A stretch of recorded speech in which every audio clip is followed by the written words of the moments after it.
Ser minero.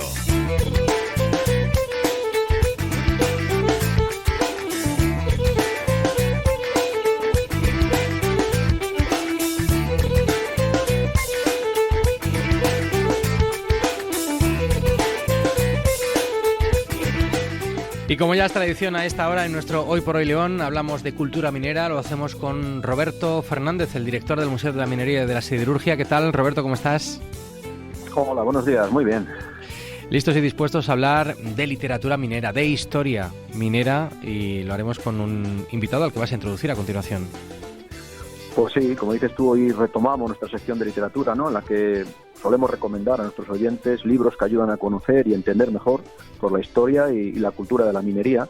Y vamos a hablar de una obra de reciente aparición, además, que lleva por título Conquistar el pan y la libertad, la historia de comisiones obreras en la Ciana y el Bierzo, que ha sido editada por la editorial Marciano Sonoro, y lo vamos a hacer con su autor, con el historiador berciano Alejandro Martínez, que ya nos acompañó en otras ocasiones para hablar de otras obras que también tenían relación pues con la minería, por ejemplo, en Fabero, con la lucha obrera y democrática en el Bierzo y en la Ciana, y que bueno, pues continúa, ¿no?, con esta labor investigadora en torno a la minería y el trabajo en aquella zona.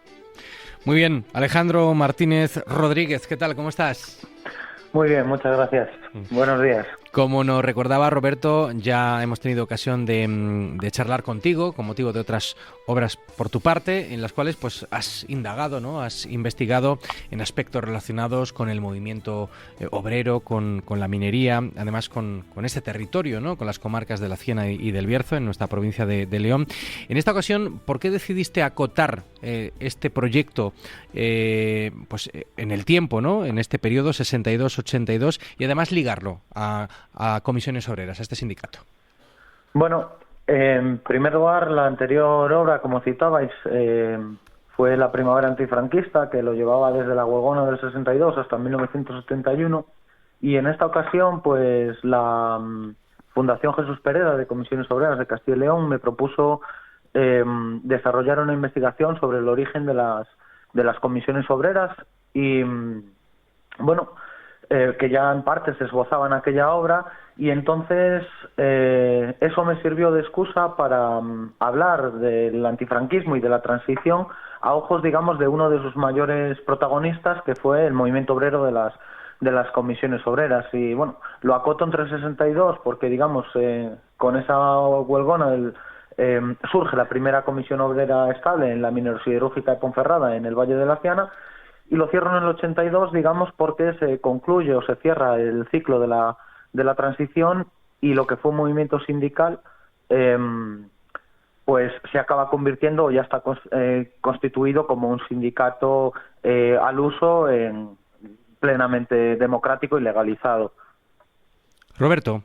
Y tú hablas de comisiones obreras en la Ciana y el Bierzo, pero es tanto como hablar del origen de las comisiones obreras, ¿no? Claro, el origen de las comisiones obreras a nivel nacional es multifocal. En multitud de conflictos surgen comisiones de obreros, es decir, una delegación de trabajadores que suben a la oficina a hacer alguna reivindicación. Durante mucho tiempo existió incluso el mito de la Camocha, la mina de Gijón, como la primera comisión obrera. Hoy en día ningún historiador defiende eso. Y como decía, desde los años 50 surgen comisiones de obreros en diferentes puntos de España. La diferencia con la comisión obrera de la Ciana, de la minerosiderúrgica de Ponferrada, es que se crea en 1962 en el marco de la gran huelga minera de ese año, y digamos que tiene un carácter estable desde entonces. Es decir, ya es elegida de forma democrática en una asamblea, y desde que se constituye ya no se disuelve. Hay otros precedentes, pues en el Metal de Vizcaya en el año 63 o en el de Madrid en el 64, pero digamos la de la Ciana tiene la característica es que es la primera estable. Entonces, para muchos pues defienden que es la cuna del movimiento sindical. Y siempre está vinculado al sector minero.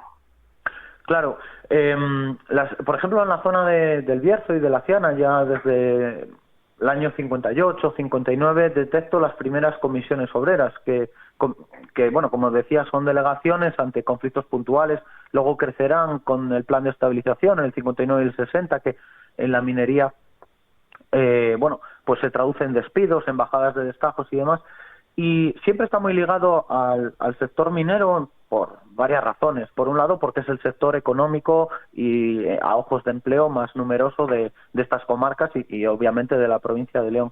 Y después, porque es curioso, pero el nuevo movimiento obrero, que constituirá un ariete de lucha frente a la dictadura franquista, ¿no?, y para conquistar derechos y libertades, surge de la vieja clase obrera minera, es decir, con nuevas formas, con nuevas formas de organización, con nuevas estructuras, etcétera, etcétera, pero siempre ligado al sector de la minería, y de ahí se trasladará a otros sectores laborales como Endesa, el sector ferroviario o el metal, Roldán, por poner un ejemplo en Ponferrada, ¿no? Pero el núcleo inicial es en la minería, también porque aquí había cierta tradición de negociación de los destajos, incluso durante los años de la dictadura, y eso también permitió pues tener cierta capacidad de maniobra, unido obviamente a la tradición de lucha que venían heredando y que adaptan a las nuevas condiciones que no tienen nada que ver con la del sindicalismo de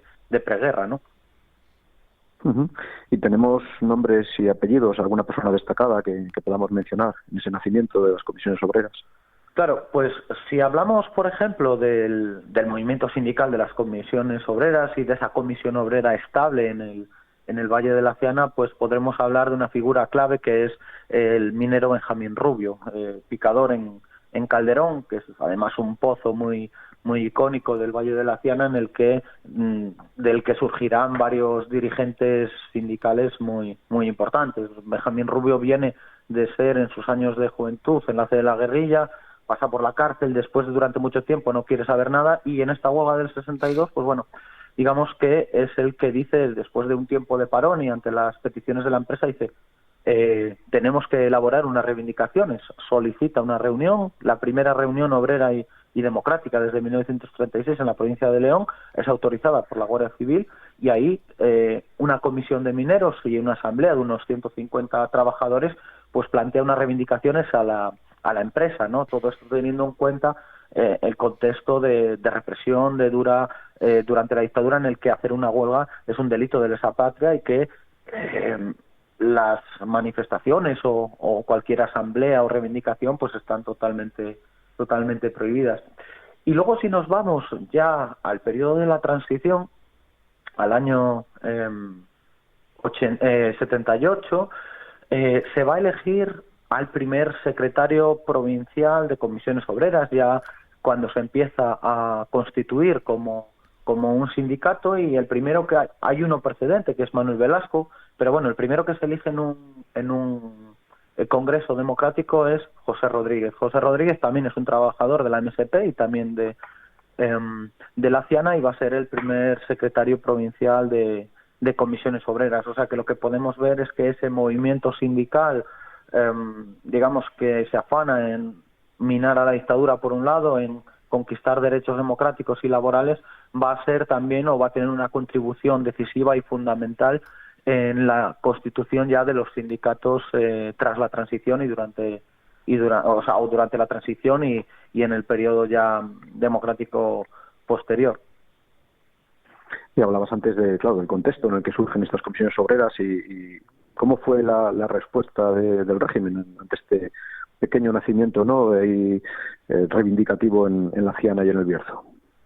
Bueno, en un primer momento el movimiento es un movimiento que no tiene, o sea, que es un movimiento, podríamos decir, que no es un movimiento que tenga mucha estructuración, es decir, tienen por un lado un trabajo legal, porque desde la Comisión Obrera participan en las elecciones del sindicato vertical para tener una cobertura legal, y muchos, por ejemplo, Benjamín Rubio o José Rodríguez van a participar en el sindicato local del combustible, van a ser elegidos. Luego tienen una estructura clandestina, que esta sí que la desconoce un poco el régimen, y luego tiene también otra característica, que es una vocación unitaria. Entonces el régimen en un primer momento no sabe muy bien cómo actuar, porque tampoco es que esté, sobre todo trabajan en la legalidad o en lo que llamaban en elementos alegales.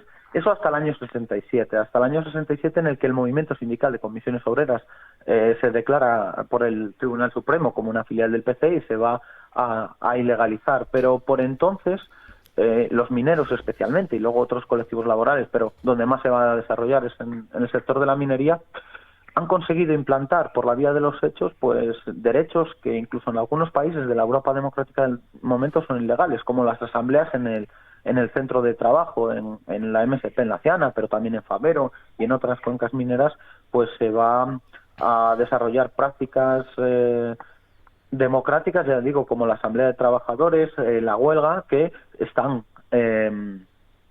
prohibidas por el régimen y la van a implantar por la vía de los hechos. Entonces, claro, al régimen lo pilla en un primer momento con el pie cambiado y después va a intentar reprimirlo en la medida de lo que puede, pero también hay un hecho, y es que cuando en ocasiones intentan ir a por líderes que están muy bien vistos entre sus compañeros,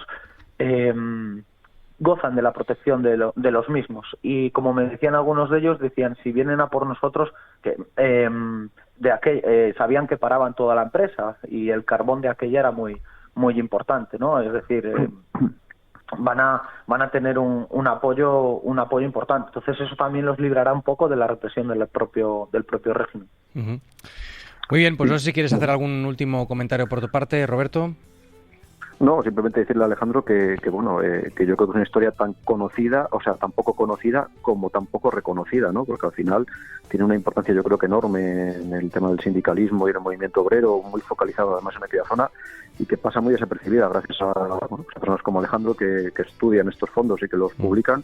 Vamos conociendo la historia, pero no está nada conocida y nada reconocida además, esa labor. Es precisamente eso lo que le da un valor añadido a este libro, a esta obra, a esta investigación.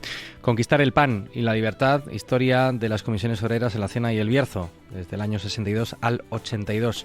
Obra de nuestro invitado, Alejandro Martínez Rodríguez. Ha sido un placer charlar contigo y escucharte. Un fuerte abrazo. Un abrazo, hasta luego, gracias. Gracias también, Roberto. Hasta la próxima. Hasta el próximo lunes.